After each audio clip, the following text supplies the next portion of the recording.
राष्ट्रीय शिक्षण धोरण 2020च्या टप्प्याटप्प्याने अंमलबजावणी होत आहे।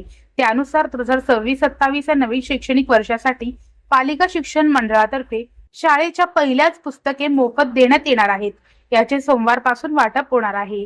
दिनांक 1 जून ते 10 जून या कालावधीत सकाळी व दुपारच्या 2 सत्रात बीट निहाय पुस्तके वितरित केली जाणार आहेत।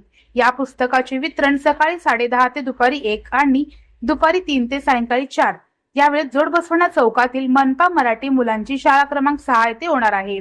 पुस्तके ताब्यात घेण्यासाठी स्वतः मुख्याध्यापकांनी हजर राहणे आवश्यक आहे।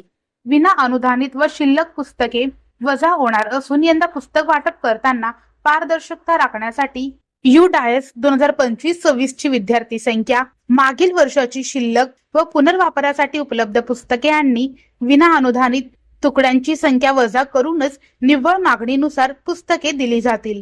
पुस्तके घेण्यासाठी येताना शाळांना UDAS स्टुडंट रिपोर्ट कार्ड, मूळ मागणी पत्र आणि शाळेच्या मुख्याध्यापकांचा शिक्का आणणे अनिवार्य आहे। पुस्तकांवर केवळ संबंधित शाळेचाच अधिकृत शिक्का मारावा लागणार आहे।